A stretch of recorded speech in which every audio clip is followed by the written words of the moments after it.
થઈ ગયું છે. મારે પણ ઉઠવામાં બહુ મોડું થઈ ગયું હતું. પણ સ્કૂલે જવાનું હતું. મેં નાસ્તો ના બનાવ્યો, સૂકો નાસ્તો આપ્યો કેમ કે આજે એક્ઝામ હતી એટલે ફટાફટ એને સૂકો નાસ્તો આપી અને સ્કૂલે મોકલી દીધો. હવે કુકિંગ ટાઈમ થઈ ગયો છે. હવે હું બનાવીશ રસોઈ. ઝીણા ઝીણા મચ્છર ખબર નહીં કેમ થઈ ગયા છે, ખબર નહીં.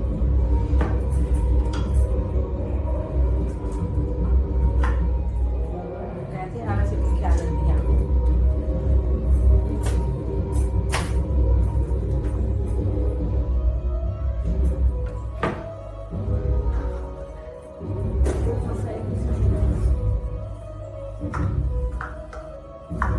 બધું વગાડી નાખે છે, ગમે તે નાખી નાખીને.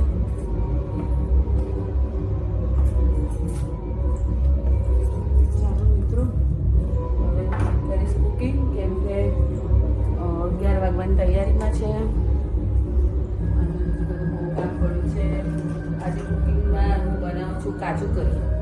તમને પણ હું બતાવીશ કે હું કાજુ કરી કઈ રીતે બનાવું છું. કેમ કે હેનિલને બહુ ભાવે છે, એના માટે જ મારે બધા બહુ નખરા હોય છે. હેનિલ માટે જ કરતી હોઉં છું. એને જે ભાવે જ બનાવવું પડે, અમને ભાવે કે ના ભાવે.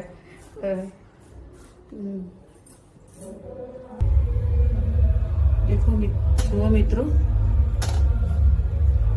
આજે હું બનાવું છું કાજુ કરી. એના માટે મેં જો કાજુ લીધેલા છે, આ પાણી કર્યું છે, બોઇલ કરવા મૂક્યું છે. આમાં કાજુ ફ્રાય કરવાના છે ને આમાં થોડા બોઇલ કરવાના, થોડાક 10 મિનિટ. આ છે ટામેટાની ગ્રેવી, આ છે લસણ મરચાંની પેસ્ટ, આ હળદર મરચું ધાણા જીરું કોથમીર લીલા મરચાં અને ઓનિયન. હવે જો ફટાફટ બતાવું છું. કાજુ બોઇલ થાય છે કાજુ ફ્રાય કરીશ. જુઓ કાજુ બોઇલ થઈ ગયા છે અને મિક્સરમાં લઈ લીધા છે મેં. હવે એને હું ક્રશ કરીશ અને આ કાજુ મેં ફ્રાય કરી લીધા છે. હવે ક્રશ થાય એટલે હું આમાં બનાવી દઈશ.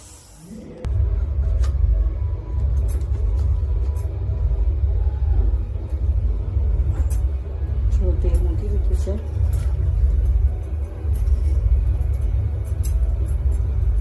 જીરું નાખી દઈશ થોડું.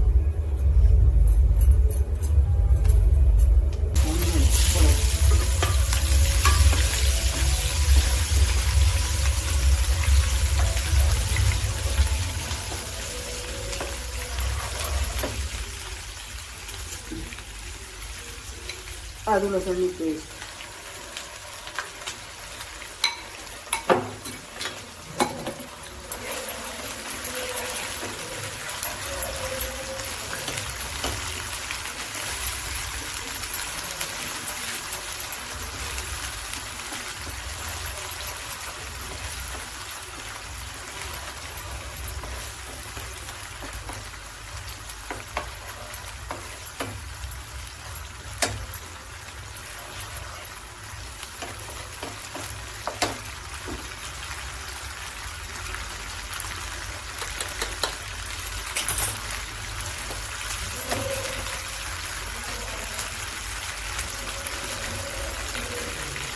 થોડી હળદર, પહેલાં મારી કલર સારો આવે છે.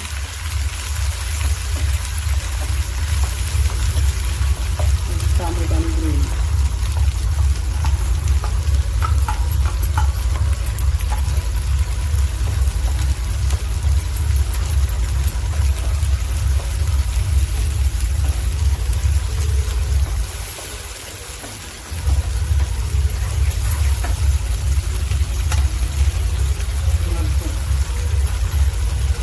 તમને જેટલું ગમે તીખું જેવું ખાતે એવી રીતે નાખો. તમારા ટેસ્ટ અનુસાર દાણા જેવું.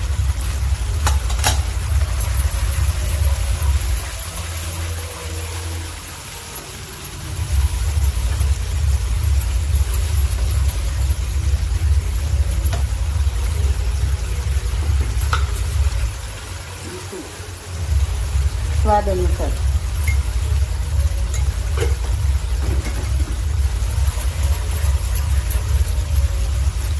કરવા દો. નાખી દો કાજુની પેસ્ટ.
ગ્રેવીમાંથી તેલ છૂટું પડવા લાગ્યું છે એટલે નાખી દઈશું કાજુ, થોડો ગરમ મસાલો અને મલાઈ, મતલબ ક્રીમ છે પણ આ ઘરની મલાઈ.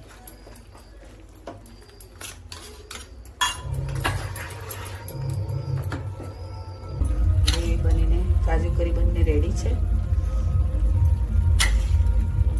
કોથમીર નાખીને ગાર્નિશિંગ કરી લીધું. એકદમ ટેસ્ટી છે. આવી જજો તમે પણ જમવા. હા મિત્રો, હેરી સ્કૂલેથી આવી ગયો હતો અને અમે ભેગા મળીને જમી લીધું. આજે મેં બનાવ્યું કાજુ કરી. હેરી કેવી લાગી તમને? મસ્ત હતી. શું હતું એ? કાજુ કરી. વાવ, સારું લાગ્યું ને?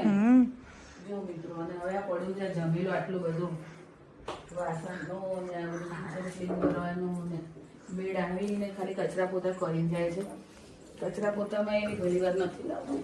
એ મને છે ને હવે લોકોને કામ નથી ગમતા, તો મેં છે ને કચરા પોતા જ ખાલી કરાવું છું. વાસણ નથી કરાવતી, વાસણ જાતે કરું. પણ આજે થોડું ખબર નહીં કે મને ગળામાં દુખે, એ ખવાઈ ગઈ છે. ચોકલેટ જેવું લાગે છે. ચોકલેટ થઈને બગડી છે તબિયત. ગાઈસ તમને બતાવું, જો આટલું છે અને જો કેટલા વાગી ગયા. આ જુઓ ગાઈસ, ગાઈસ 2:30 થઈ ગયા. 2:30 ના કહેવાય, 2:25 થવાની. 2:30 છે ગાઈસ. ગાઈસ હું તમને પછી મળું. ફેમિલી જો ટ્યુશન થી આવી ગયો છે અને ખીચડી મારે ખવડાવવાની. જાતે નહીં. મને કહે છે નાની તમે ખવડાવો. હું એને ખીચડી ખવડાવું. આવું કરે છે.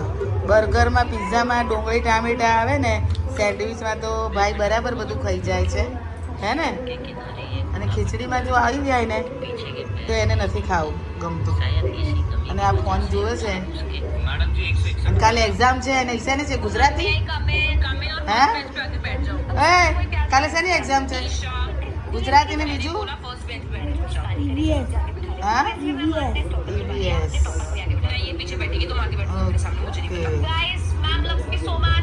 સારું, ચલો મિત્રો, હું એને જમાડી દઉં. હેલો ગાઈસ, તો હવે હું આજનો બ્લોગ અહીંયા જ પૂરો કરું. અને આ મારી નાની ફોન જોઈને ફોન મૂકો, મને જોવા દો. અને તું મૂક ને. પોતે ફોન મૂકતો નહીં અને મને કહે છે ફોન મૂકવાનો. તો ગાઈસ આજનો બ્લોગ હું અહીંયા જ પૂરો કરું. તો અગર બ્લોગ સારો લાગ્યો તો લાઈક કરો, સબસ્ક્રાઈબ કરો અને ફોલો કરો. તો હવે આપણે મળશું કાલે. ગુડ નાઇટ અને જય ભોળાનાથ. બાય બાય મિત્રો.